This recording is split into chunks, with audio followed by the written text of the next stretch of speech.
Senate की 6 खाली नशिस्तों पर ज़िमनी इंतखाब के लिए पोलिंग शुरू।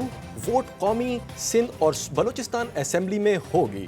इस्लामाबाद की एक, सिंध की 2 और बलूचिस्तान की 3 नशिस्तों पर मुकाबला। इस्लामाबाद की नशिस्त पर सुन्नी इत्तेहाद कौंसिल के इलियास मेहरबान और पीपल्स पार्टी के यूसुफ रज़ा गिलानी मद्दे मुकाबिल। कर्ज की अगली किस्त का हुसूल, इक्तिसादी जायजे के लिए मुज़ाकरात। IMF का वफ़द पाकिस्तान में मौजूद। बातचीत स्टैंड बाय अरेंजमेंट प्रोग्राम के तहत होगी। पाकिस्तान ने तमाम स्ट्रक्चरल बेंचमार्क्स अहदाफ हासिल कर लिए। स्टाफ लेवल एग्रीमेंट के बाद $1.1 अरब मिल जाएंगे। वजारत खजाना पुरउम्मीद।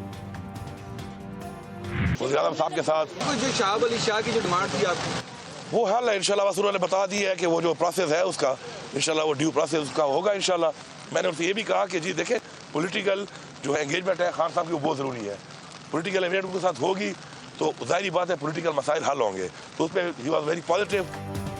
बानी PTI के सियासी अमल में किरदार के लिए कोशिशें। वज़ीर आला खैबर पख्तूनख्वा ने शहबाज शरीफ को वज़ीर आज़म मान लिया। वज़ीर आज़म हाउस में 2 बड़ों की अहम बैठक। शाहब अली शाह की चीफ सेक्रेटरी तैनाती पर अहम पेशरफ। वज़ीर आज़म ने सूबे को वाजिबात अदा करने की यकीन दहानी करा दी। गिरफ्तार अफराद के मामले पर भी गुफ्तगू, किसी बेगुनाह से नाइंसाफी नहीं होगी। शहबाज शरीफ का वादा, IMF को खत लिखने का मकसद रकम की फरहमी रोकना नहीं था। अली अमीन गंडापुर की एहसन इकबाल के साथ गुफ्तगू।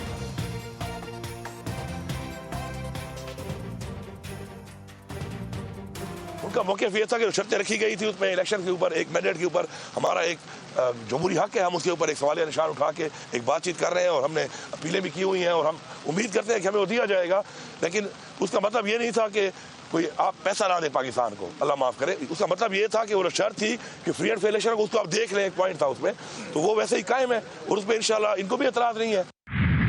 हम तो कोशिश करते रहे कि बर्फ़ पिघले और हम आगे की तरफ बढ़े, लेकिन एक के बाद दूसरा आप हुकूमत की इक़दामात को मद्देनज़र रखें, वो हमें बैक बर्नर पे लेके जा रहे हैं। तहरीक इंसाफ मुज़ाकरात की ख्वाहिशमंद। बैरिस्टर गौहर कहते हैं बातचीत के दरवाजे बंद नहीं किए, चाहते हैं बर्फ पिघले और पार्लियामान में बात करके आगे बढ़ें। हुकूमती इक़दामात दोराहे पर ले जा रहे हैं। बाकी वकला की तरह हमारे भी बानी PTI से मुलाकात हुई, उनकी तबीयत ठीक है।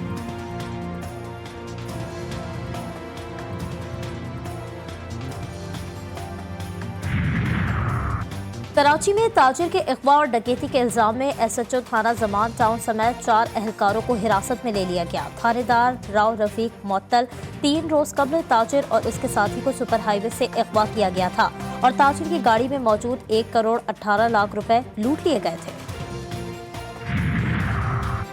कराची के इलाके पुराना गोलीमार में इफ्तार से कबल गोलियां चल गईं। 2 ग्रुपों में फायरिंग के नतीजे में एक शख्स जान से गया, 2 शदीद जख्मी। पुलिस ने 5 मुल्जिमान को गिरफ्तार कर लिया।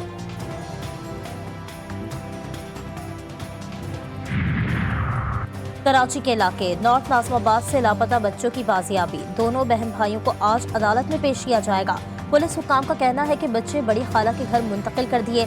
बच्चे किसकी तहवील में दिए जाएं, ये फैसला अदालत करेगी। बच्चों ने बताया कि वो अपनी मर्जी से गए थे। नानी और खाला सख्ती करती थीं, घर की सफाई करवाती थीं, खराब और बासी खाना दिया जाता था।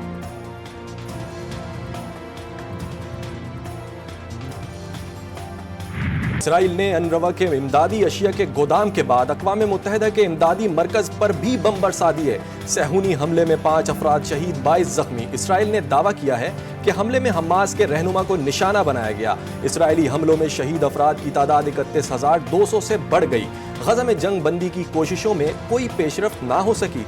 अमरीका ने इसराइल को रफा पर हमले का ग्रीन सिग्नल दे दिया।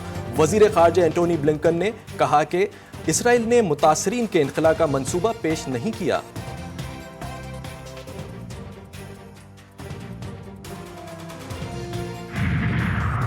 हिज़्बुल्लाह के सरबराह हसन नसरुल्लाह ने कहा है कि अगर हमास को शिकस्त हो गई तो इसराइल किससे मुज़ाकरात कर रहा है। अगर आप रफा जाएं तो भी आप जंग हार चुके हैं। तमाम कत्लेआम के बावजूद गजा के लोग आपके सामने हथियार नहीं डालेंगे। गजा के लोग अब भी मज़ाहमत को कबूल कर रहे हैं।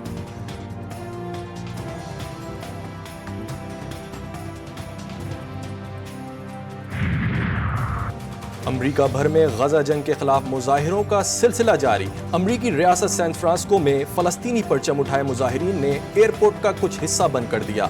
मुजाहिरीन का इसराइल को असलहे की फराहमी पर एहतजाज, गजा में जंग बंदी और आज़ाद फ़लस्तीन के नारे।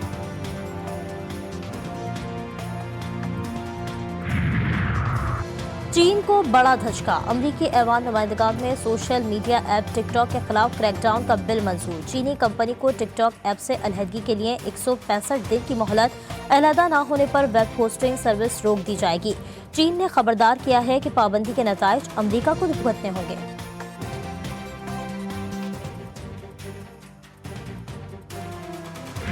यहूदियों के स्टोरों पे आप जाएंगे तो वहाँ पे आपको बहुत सी चीजें रमजान में सस्ती मिलेंगी। हमारे यहाँ पे जितने हाजी हैं उन सब ने महंगी कर दी हैं। शहबाज शरीफ साहब मेरे साथ आए और मुझे लेके चले यहाँ यूटीआई स्टोर में कौन सा सौदा गरीब आदमी को दे रहे हैं। 314 रुपए बेसन जो है यूटीआई स्टोर का रेट है। होल सेल दुकान जो है 240 रुपए 260 रुपए दे रही है। आए मेरे साथ आके मुआयना करें कि कोई किसी गरीब आदमी को आटा दे रहे।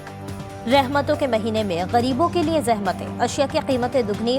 खरबूजा 90 रुपए से 200 रुपए किलो हो गया। 250 रुपए किलो वाली खजूर महंगी होकर 600 रुपए किलो में बिकने लगी। शहरियों ने जखीरा अंदोजों के स्टोर्स पर छापे मारने का मुतालबा कर दिया। यूटिलिटी स्टोर्स पर भी सस्ती अशिया दस्तयाब नहीं। रेट्स देखें जी, जो खजूर पहले 250-200 रुपये मिल रही थी, जो कि गरीब आदमी की पहुंच में थी, अभी वही खजूर जो है 500 रुपये 600 रुपये में मिल रही है। 600 रुपये 500 रुपये वो तो खाने का पता नहीं लगता खजूर खाई भी है कि नहीं खाई। गरीब के लिए ये चीज़ें खाने एक खा भी होगी है, ये ऐसी चीज़ें खाने। हालात तंग होए ने रोज़ा जी पानी ना खोली ज़्यादा। कोयटा समेत बलूचिस्तान के मुख्तलिफ अजला में बारिश से सर्दी की शिद्दत में इजाफा। कोयटा में यखबस्ता हवाएं चलने लगी। बारिश बरसाने वाला मगरिबी हवाओं का सिस्टम सूबे से निकल गया। आज मुल्क के बेशतर इलाकों में मौसम खुश्क, जबकि बालाई अजला में सर्द रहेगा। कश्मीर और गिलगित बल्तिस्तान में चंद मुकामात पर गरज चमक के साथ हल्की बारिश और पहाड़ों पर बर्फबारी का इम्कान।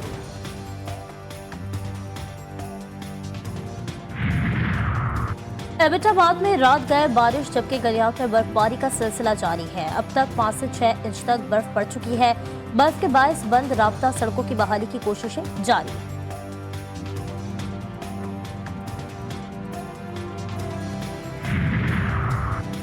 इंटरनेशनल क्रिकेट काउंसिल का इजलास आज दुबई में होगा। T20 वर्ल्ड कप की तैयारियों का जायजा एजेंडे का हिस्सा। पाकिस्तान की मेजबानी में अगले साल शेड्यूल ICC चैंपियंस ट्रॉफी पर बात भी होगी। PCB के सरबरा मोहसिन नकवी आज दुबई रवाना होंगे। और PSL सीजन 9 दिलचस्प टाकरे आखिरी मराहिल में दाखिल। आज से नॉकआउट मुकाबलों का आगाज। पहले मैच में मुल्तान सुल्तान्स और पेशावर सलमी की टीमें टकराएंगी। दोनों टीमों के दरमियान मैच रात 9 बजे नेशनल स्टेडियम कराची में खेला जाएगा।